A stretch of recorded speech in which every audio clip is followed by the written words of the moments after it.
Depuis ce matin sur la table du président de la République par intérim, les préoccupations de nos compatriotes restent les mêmes, plus d'infrastructures, de développement d'emploi et de santé. Des élections crédibles et transparentes pour juillet prochain, 50 milliards de francs CFA, le montant nécessaire pour son organisation.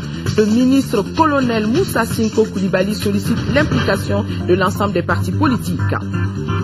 Après le marché de Kaï, la série se poursuit. Le marché de Wolofobougou, ici à Bamako, a été complètement dévasté par des feux. 2h30 pour que les soldats du feu ont pris difficilement. Pas de pertes en vies humaines, mais beaucoup de dégâts matériels. Nous sommes vendredi 29 mars. Mesdames et messieurs, bonsoir et bienvenue dans ce journal. Une fois n'est pas coutume, nous ouvrons ce journal par ce communiqué du ministre de la Défense et des anciens combattants. Le ministre de la Défense et des anciens combattants informe l'opinion nationale et internationale que le 20 mars 2013, le village de Bougoumi, dans la commune de Tenenkou, région de Mopti, a été attaqué par des hommes armés appartenant au MNLA. Le bilan particulièrement lourd est de 20 morts et des disparus parmi les populations locales. En plus des tueries, des viols ont été perpétrés, des populations spoliées de leurs biens, 2 véhicules et pick-up ont été emportés. Le ministre s'incline devant la mémoire des disparus et exprime sa profonde compassion à leurs familles. Il demande aux populations de garder le calme et rassure que des actions sont en cours pour mieux quadriller les zones et mettre hors d'état de nuire les groupes terroristes. Le ministre invite les populations à redoubler de vigilance et à signaler le plus tôt possible aux unités les plus proches toute infiltration d'éléments suspects. Le président du Conseil économique, social et culturel a remis ce matin au président de la République par intérim le rapport 2012 de son institution. De ce rapport, il ressort que les préoccupations des Maliens, dans leur majorité, tournent autour des infrastructures, de développement, d'emploi, de santé, entre autres. Djankounda Traoré a promis que ce document servira de boussole au travail gouvernemental. Mamari connaît. Le rapport 2012 du Conseil économique, social et culturel est un document de 552 pages. Finalisé et adopté lors de la 5e session ordinaire de la 4e mandature, il est la compilation des constats faits par des missions dépêchées à l'intérieur et à l'extérieur du pays. Conformément à l'article 107 de la Constitution, le Conseil économique, social et culturel du Mali a obligation de recueillir les besoins, les attentes et les préoccupations de la population malienne dans son ensemble. C'est ainsi que nous avions effectué dans toutes les régions du Mali des missions pour aller nous enquérir auprès des populations de leurs problèmes. Essentiellement, c'est des problèmes de développement, des problèmes d'infrastructure, des problèmes de santé, des problèmes économiques, des problèmes d'emploi. Donc, en un mot, tout ce qui affecte nos populations sont prises en charge par le dit recueil. En recevant ces rapports, le président de la République par intérim dira que cette remise se tient dans un contexte particulier de la vie de notre nation, un contexte marqué par une double crise sécuritaire et institutionnelle.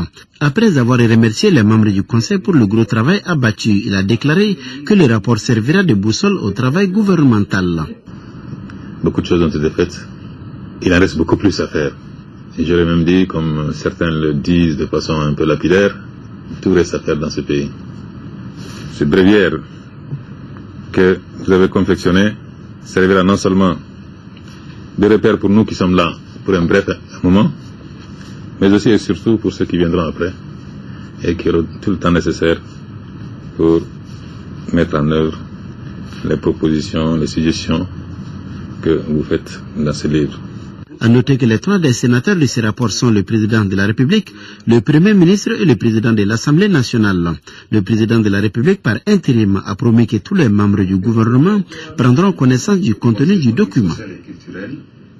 Autre activité à la résidence la République par intérim, les membres du cercle de réflexion d'échange pour la paix au nord au Mali, ont été reçus en audience. La jeune association se donne comme objectif d'œuvrer aux côtés des pouvoirs publics pour une solution rapide de sortie de crise. Nyanya Aliou Traoré. Le cercle de réflexion d'échange pour la paix au nord du Mali, CRENO, c'est le nouveau-né des associations d'aide à la résolution de la paix au Mali. Nous avons eu cette initiative de créer un cercle de réflexion pour aider notre gouvernement, pour aider la société civile à porter notre petite contribution dans le cadre de la résolution de conflits et de tous les inconvénients que ça puisse apporter à nos populations qui traversent notre pays depuis un certain temps. L'association se donne comme objectif premier sortir notre pays de cet engrenage politico-sécuritaire sans précédent. Pour cela, elle veut réunir tous les fils du pays autour d'une même table. Sa création, dira son président, n'est pas fortuite. Cette association n'est pas une association de plus. Nous avons besoin de tous les Maliens, nous avons besoin de tous les idées, parce que c'est pas un problème du Nord, c'est pas un problème de l'Est, c'est pas un problème de l'Ouest, c'est pas un problème du Sud, c'est un problème du Mali. Il est temps de voir la réalité en face. Laissons nos petites querelles. Ce pays nous appartient. Personne n'a le droit d'humilier son pays. Parce que votre fierté, ma fierté, c'est de dire je suis malien. Et c'est demain samedi que le CRENO donne sa première grande rencontre. Son titre phare, le ministre de l'administration territoriale, de la décentralisation et de l'aménagement du territoire a présidé ce matin l'ouverture de la première réunion de la commission de suivi du processus électoral. L'occasion a été donnée au ministre Moussa Sinko Koulibaly de rassurer les responsables des partis politiques sur les bonnes dispositions organisationnelles pour les élections. Une implication de leur part pour la réussite. Les élections présidentielles et législatives sont prévues en juillet prochain.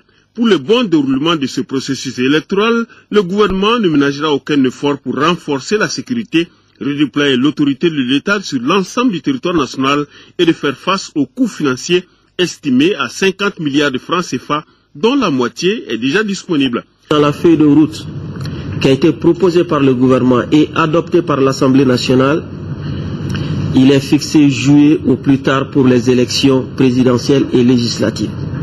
Donc la question ne se pose plus de quand est-ce qu'on va faire les élections. Au cours de cette première rencontre de la commission de suivi du processus électoral, le ministre de l'administration territoriale, de la décentralisation et de l'aménagement du territoire se veut rassurant. Il a demandé aux partis politiques de jouer leur partition, de se préparer, de mobiliser leurs électeurs pour ces échéances électorales qui permettront à notre pays de quitter cette période de crise. Un autre élément qui revient essentiellement aux partis politiques, c'est de faire tout pour que les partis politiques soient au rendez-vous au mois de juillet. Parce que ça ne serait absolument à rien que nous soyons prêts pour juillet et que quelque part, les acteurs de ce processus, ceux qui doivent aller à la compétition, que ces acteurs ne soient pas prêts pour la compétition.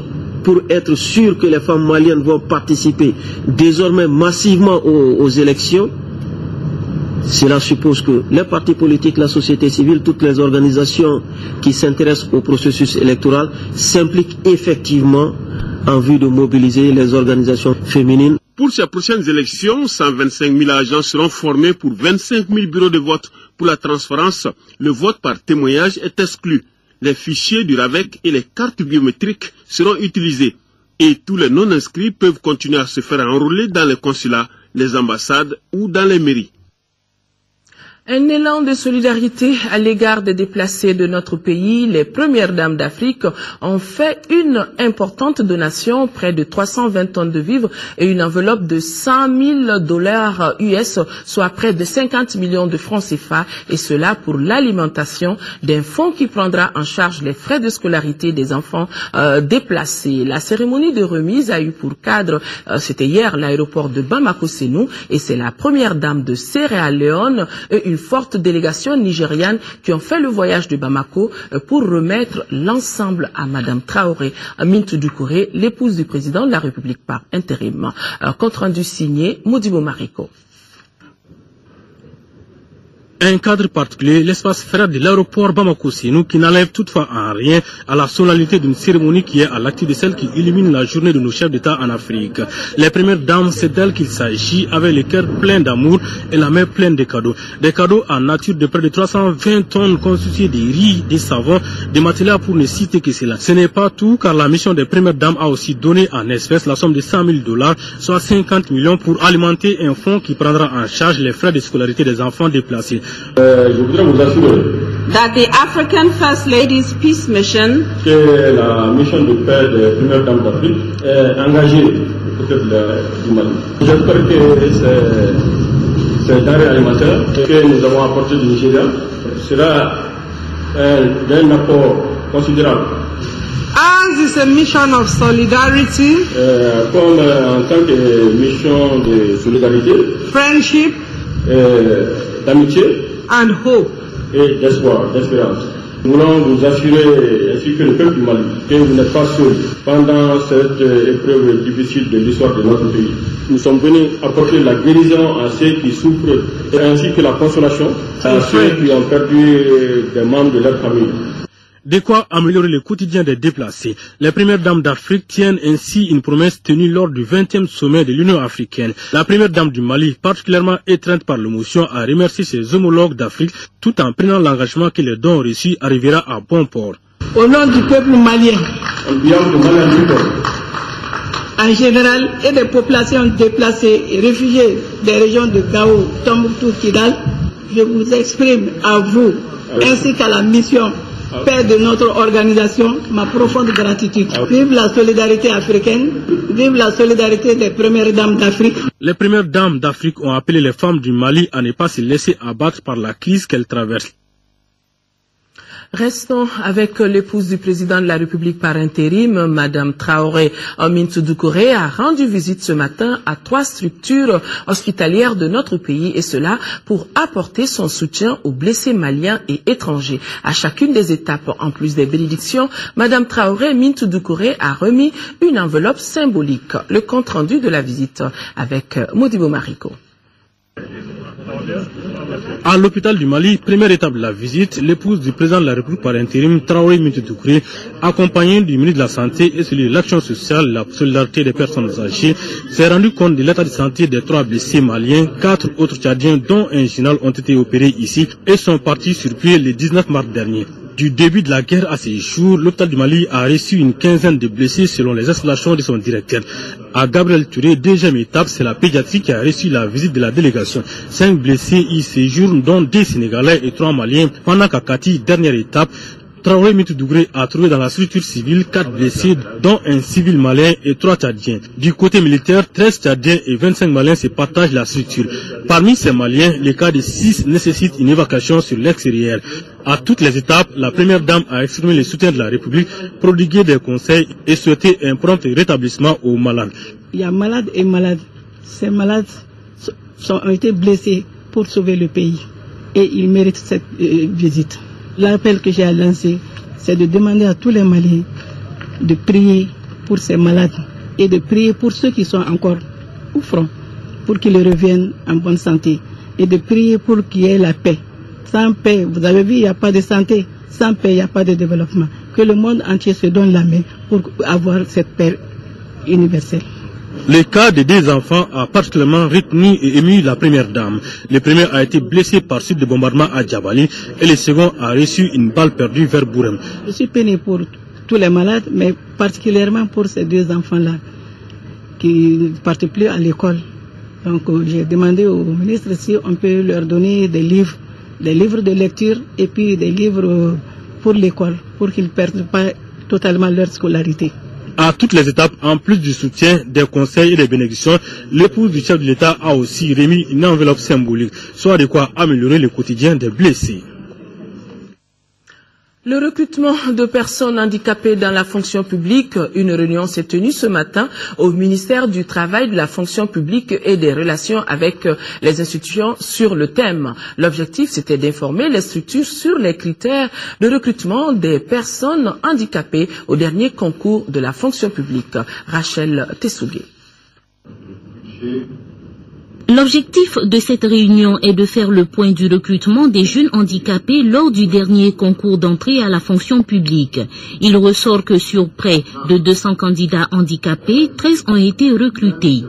Nous avons appliqué la mesure qui est définie dans le statut général des fonctionnaires, en l'occurrence l'article 18, qui stipule que des mesures spéciales soient appliquées en faveur des handicapés. Et cela a consisté à, en dehors de ceux qui sont admis, à retenir un certain nombre d'handicapés en fonction de critères de mérite, mais aussi il a fallu que ces handicapés aient la moyenne. Au total, 13 handicapés ont été recrutés. Les personnes handicapées estiment que leur recrutement à la fonction publique doit être plus massif. Selon l'Organisation mondiale de la santé, les handicapés représentent 15,5% de la population malienne. Le mouvement des personnes handicapées a lutté pendant plus de 20 ans pour que des diplômés handicapés puissent être intégrés à la fonction publique. Mais fondamentalement, le secteur public intéresse beaucoup les personnes handicapées parce que nous ne pouvons aller ni à l'armée, ni à la gendarmerie, ni à la police. Le ministre Mamadou Namori Traoré promet d'organiser d'autres réunions de concertation dans le but d'élaborer de nouveaux textes pour une meilleure réglementation du recrutement des personnes handicapées au prochain concours d'entrée à la fonction publique. Des Émiratis dans notre pays, une délégation des Émirats Arabes Unis à Bamako et cette délégation s'est rendue aujourd'hui sur le site des déplacés de Niamana. Objectif, s'enquérir des conditions de vie de ces populations en vue d'une action de solidarité en leur faveur. La délégation a été accueillie par les responsables du ministère de l'Action humanitaire, de la solidarité et des personnes âgées, et cela en présence de notre reporter Youssouf Diakité. La délégation Émiratis Arabes Unis, en se rendant sur le site de Niamana, voulait constater de visu les conditions dans lesquelles vivent ces personnes déplacées des régions nord du Mali. L'objectif de cette mission est de recenser les besoins de ces personnes qui sont plus de 400 sur ce site. Les problèmes que nous vivons, c'est surtout des besoins d'ordre alimentaire. Souvent, nous recevons de l'aide en termes de grains. Et vous savez que le grain sans accompagnement, sans ingrédients, souvent c'est difficile. Le deuxième besoin, c'est les besoins sanitaires. Nous avons besoin souvent de soigner les enfants qui tombent malades, les femmes. Le troisième besoin, c'est d'ordre d'éducation. Nous avons nos enfants qui sont à l'école, les quartiers sont distants et les écoles privées ne prennent pas gratuitement. Il y a déjà quelques ONG qui nous ont aidés. Et nous avons aussi le besoin de pouvoir retourner chez nous. Ça, nous souhaitons retourner chez nous. Le gouvernement du Mali a accueilli avec ferveur la délégation Émiratis Arabes Unis qui n'a pas souhaité s'exprimer à notre micro, mais qui compte s'investir pour l'amélioration des conditions de vie de ces personnes déplacées. Nous espérons que, comme les autres, cette mission-là aussi va aider le Mali dans tous les problèmes que nous connaissons. Les discussions, en fait, ont porté sur les besoins que nous avons maintenant et les besoins pour le retour. Et cela en conformité avec la feuille de route que le Premier ministre a présentée devant l'Assemblée nationale. Cette population n'ont pas manqué d'exprimer leur satisfaction déjà à l'issue des premiers entretiens et ont félicité le gouvernement à travers le ministère de l'Action humanitaire, de la solidarité et des personnes âgées suite aux différentes actions entreprises en leur faveur. Le collectif des élus du Nord est en visite en Mauritanie où il doit rencontrer nos compatriotes réfugiés à Beira, et cela en attendant de se rendre sur le site situé à 1500 km de Nouakchott. Les élus maliens ont été reçus également en audience par le président de l'Assemblée nationale de la Mauritanie. Ils ont salué l'effort des autorités mauritaniennes en faveur de nos compatriotes avant d'expliquer l'objet de leur visite. Compte rendu de l'audience avec Mohamed Diarra. Des poignées de main chaleureuses pour donner un nouvel élan à la diplomatie parlementaire. Voici la démarche du collectif des élus du Nord en mission en Mauritanie. Les élus maliens ont saisi cette opportunité pour remercier au nom de l'État malien les autorités mauritaniennes pour leur solidarité dans la résolution de la crise malienne. Le collectif a par la même occasion expliqué au président de l'Assemblée nationale l'objectif de la mission qu'il effectue dans ce pays frère. Les élus maliens doivent rencontrer les réfugiés maliens à Mbera pour leur expliquer le processus de réconciliation en cours au Mali. La démarche est appréciée par l'élu mauritanien. Il faut prêcher la réconciliation, il faut prêcher la paix, il faut prêcher la tranquillité.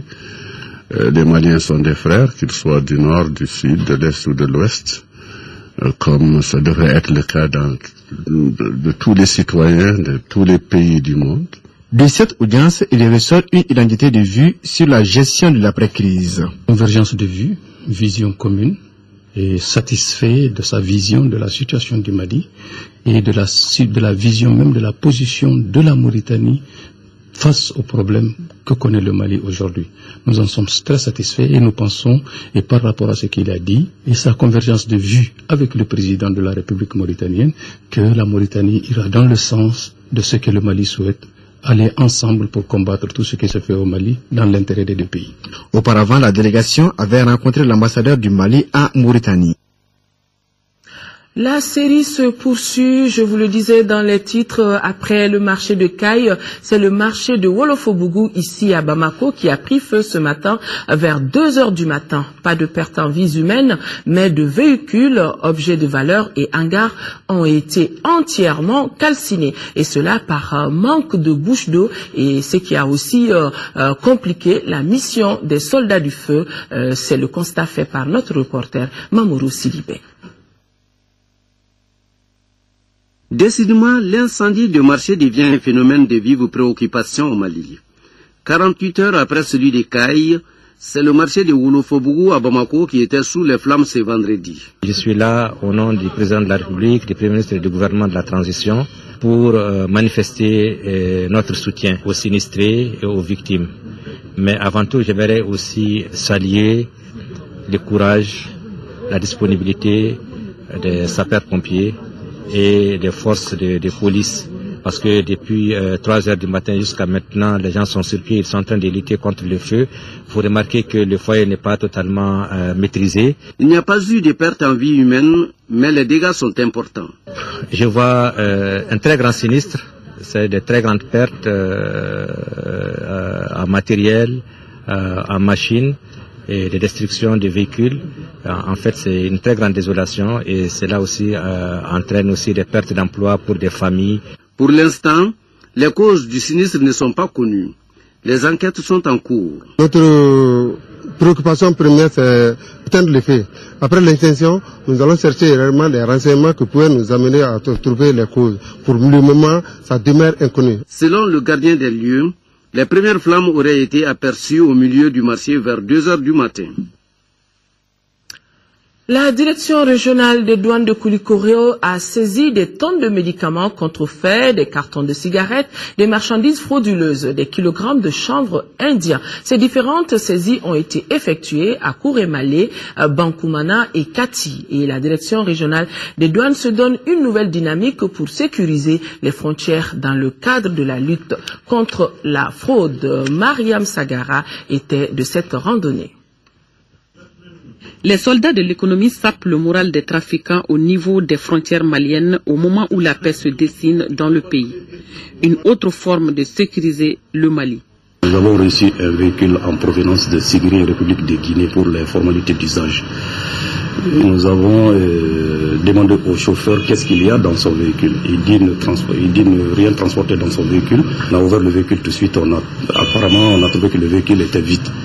Mais tout au fond, il y avait une cache aménagée et nous avons sommé d'ouvrir et il l'a fait et tout de suite on a trouvé directement des marchandises, des cigarettes et des médicaments. L'activité traduit un peu la dynamique nouvelle de nos unités de brigade en matière de lutte contre la fraude.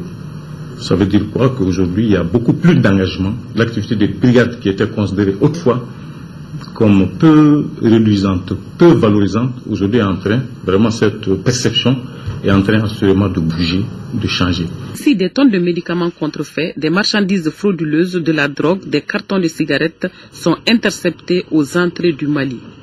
Des contrebandiers, grâce à l'initiative des syndicats, ont été mis sous les verrous. Un geste salué et encouragé. Grâce au concours des transporteurs, du syndicat des transporteurs, qui évolue sur le corridor de Bankmana, vraiment on a pu mettre la main intégralement sur les trois infracteurs. Ils se sont avisés des transporteurs de créer un registre, une belle initiative. Ils ont créé un registre et là chaque passager est enregistré avec son numéro de ticket. Donc chaque fois qu'on découvre et puis les tickets sont collés au bagage. Quand on prend un bagage suspect, on le fouille, on trouve la drogue dedans, voilà, tout de suite, on peut remonter à la compagnie des transporteurs pour connaître c'est X ou Y qui en est l'importateur. Ça nous facilite énormément la tâche. Au cours des saisies de médicaments, les agents des douanes de Kati ont arrêté un faux docteur spécialisé en gynéco, cardio et dermato. Il sillonnait le cercle de Kati et environ en se présentant comme médecin. L'intégralité de l'entretien que le directeur régional des douanes de Koulikoro a accordé à nos reporters, on reviendra sur cet entretien dans l'émission La Ligne de Front après ce journal. En 4e région, relever les recettes de la région de Ségou, c'est le message fort que le ministre de l'économie, des finances et du budget a adressé en visitant ce vendredi ses services techniques déconcentrés. Tchenan Koulibaly, qui était accompagné du gouverneur de région, a également salué les efforts que les responsables financiers n'ont cessé de mener malgré le contexte de crise. Dougou Fana Traoré depuis Ségou. En visitant l'ensemble des services techniques relevant de son département à Ségou, le ministre Tchenan Koulibaly avait un souci, celui de la stratégie à adopter pour le redémarrage de l'économie de la région de Ségou.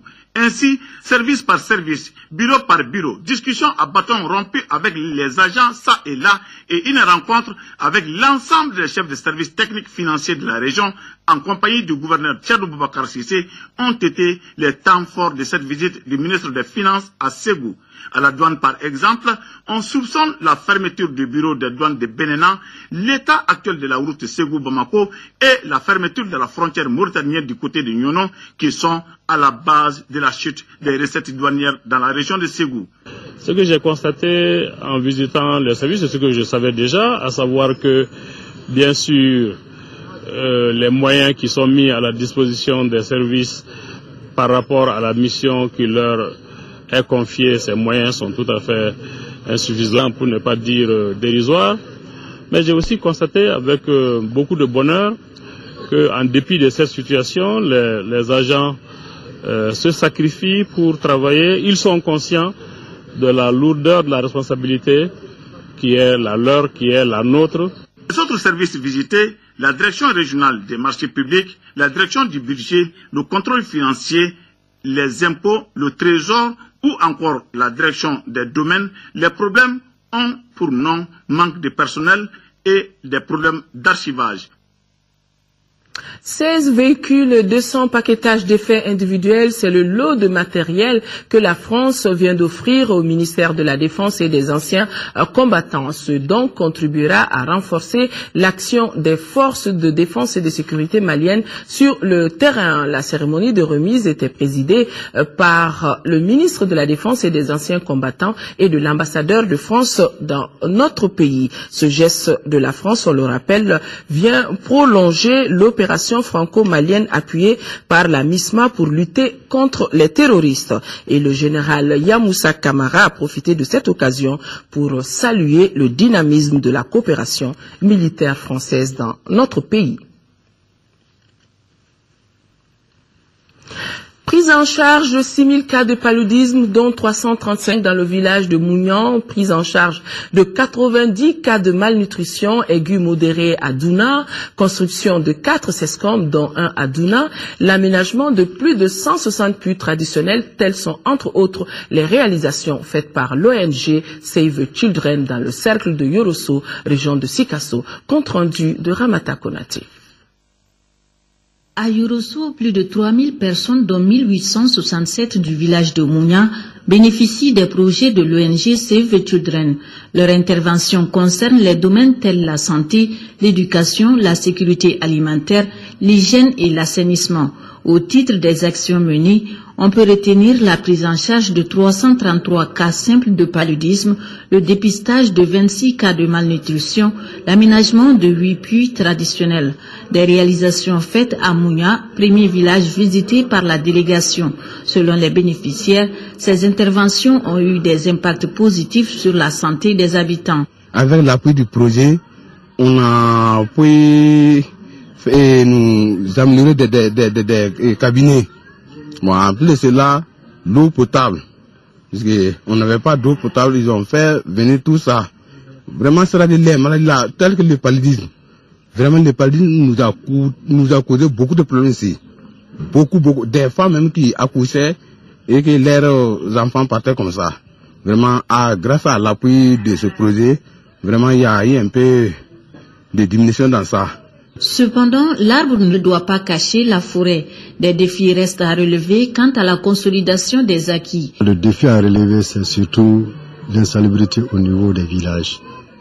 On a entamé tout juste à la fin du projet, mais on espère que la communauté va continuer avec les services techniques. Après Mounia, la délégation s'est rendue au CESCOM de Douna, où un paquet de services est offert aux populations par les projets Kweka et NEMA. Parmi ces services, les consultations prénatales, la vaccination de routine, la lutte contre la malnutrition chez les enfants de moins de 5 ans. Sur les 385 enfants dépistés, 90 souffrent de malnutrition aiguë modérée, d'où la remise de farine enrichie à leur maman. En 5e région, les travaux du village artisanal de Mopti pourraient reprendre dans les tout prochains jours. L'information a été donnée hier par le chef de cabinet du ministre de l'Artisanat et du Tourisme en visite à Mopti, visite au cours de laquelle il s'est rendu sur le chantier du village artisanal. Le point avec Moustapha Doumbia. L'objectif de cette visite est de voir de près les acquis et les contraintes en matière d'artisanat et de tourisme. Une visite dont l'une des principales étapes est le chantier du village artisanal de Mopti. C'est bien sûr pour faire l'état des lieux, des infrastructures surtout artisanales qui relèvent du ministère donc de l'artisanat et du tourisme. Et avec un focus particulier sur la visite du village artisanal de Mopti. Le gouverneur des régions, la personne de son directeur de cabinet, nous a donné des apaisements par rapport à une certaine occupation qui est faite du chantier. Les chefs de cabinet, les autorités régionales, les membres du comité de suivi et les organisations fêtières ont visité les différents compartiments du village artisanal de Mopti en construction. Ici, les travaux ont débuté en octobre 2010 avant d'être interrompus. Et Dieu merci, je pense que dans les tout prochains jours, les travaux peuvent vraiment démarrer. À noter que les travaux du village artisanal de Mopti sont exécutés par l'entreprise Econi. En 2e région, l'ONG CESPIDA, avec ses partenaires Programme alimentaire mondial PAM, viennent de procéder au lancement de 2 projets. Ces projets coûteront plus de 142 millions de francs CFA pour une durée d'1 année et demie. La cérémonie de lancement a été mise à profit pour distribuer des vivres à quelques déplacés des régions nord de notre pays. Hatoumata Saré. Les projets qui viennent d'être lancés sont le fruit d'un partenariat entre l'ONG CESPIDA et le Programme alimentaire mondial PAM. Le premier projet, dénommé Projet de résilience phase 2, est financé à hauteur de 82 272 500 francs CFA pour 1 année.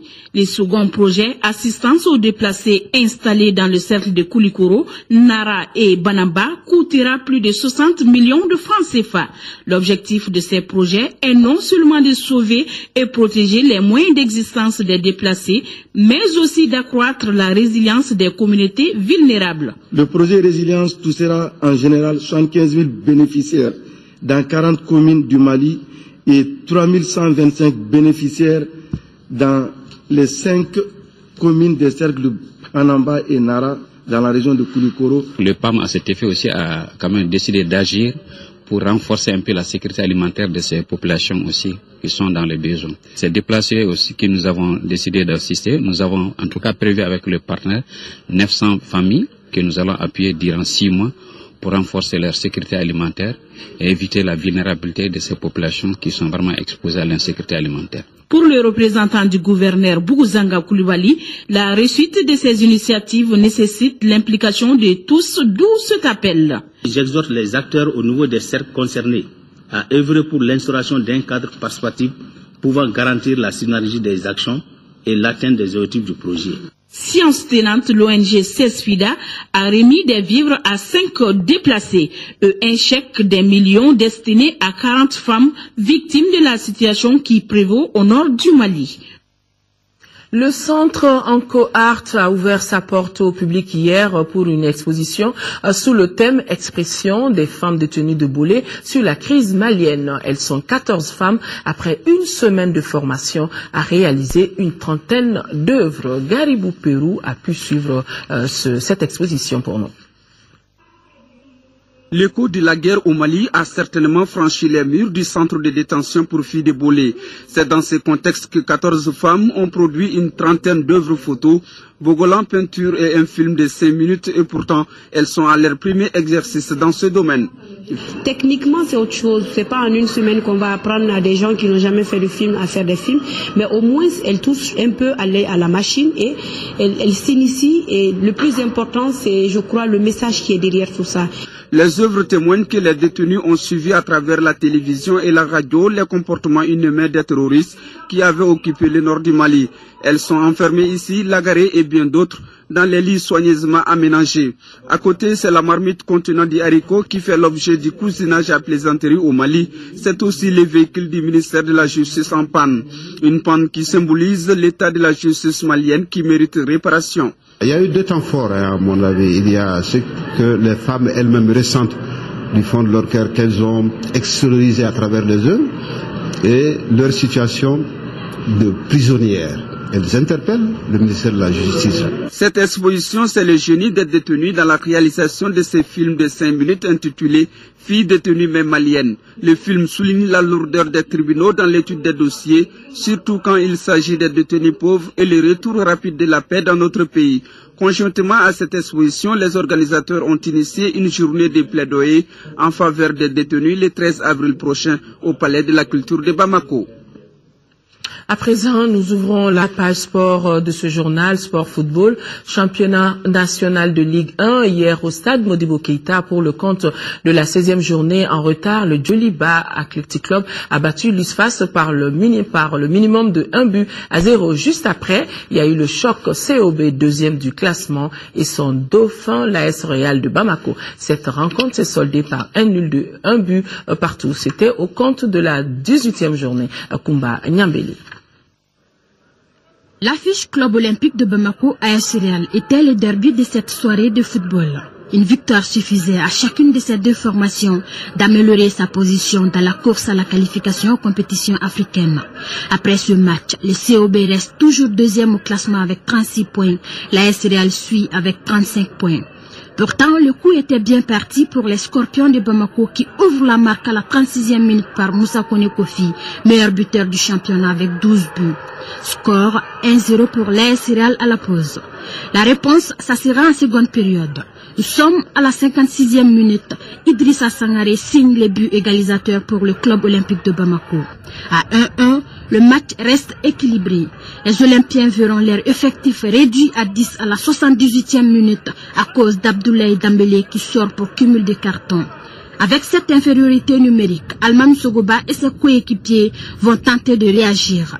Mais les protégés de l'entraîneur Sekou Sek tiennent tête grâce à leur gardien de but Abdoulaye Samake Pourato.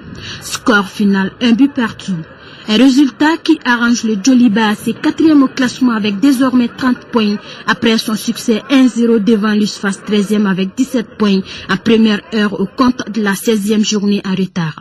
Les 45 premières minutes sont riches en occasions de but, mais stériles en but. En seconde période, l'entraîneur Jolibis, Alou Badra Diallo, injecte du sang neuf à son équipe avec la rentrée de Janvier Abouta. À la 49e minute, Janvier Abouta débloque les tableaux d'affichage. Certains supporters sont en fait dans les gradins, d'autres au contraire préfèrent s'isoler. 1-0 pour les pensionnaires de Heramakono. À la recherche de ses repères depuis le démarrage de la saison, le Joliba se consolide ainsi sa 4e place avec 30 points, soit à 6 longueurs de la 2e place qualificative pour la Ligue des champions africaine de football. Football CAN Junior Algérie 2013, les Aiglons du Mali ont terminé 4e de cette 12e édition comme en 1995 et 2011. Cet après-midi, le Mali s'est incliné 1-2 devant le Nigeria en petite finale. Pourtant, les deux équipes s'étaient déjà rencontrées dans la phase de groupe qui a tourné à l'avantage des Aiglons, 1-0. Dans nos éditions de demain, nous pourrons vous proposer le résumé de ce match avec Kumba Nyambele. Du nouveau dans vos kiosques, notre printemps, un hebdomadaire d'information générale et d'actualité qui se propose d'informer en toute objectivité afin d'apporter sa modeste contribution à la consolidation de la démocratie et de la liberté d'expression.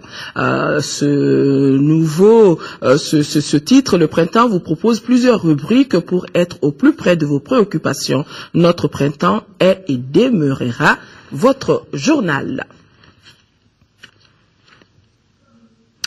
Et ce communiqué que vous attendez sûrement, ce communiqué du ministre du Travail, de la Fonction publique et des Relations avec les institutions, en application des dispositions de la loi numéro 040 du 22 juillet 2005, relative aux fêtes légales en République du Mali, la journée de lundi de Pâques est chômée et payée sur toute l'étendue du territoire national.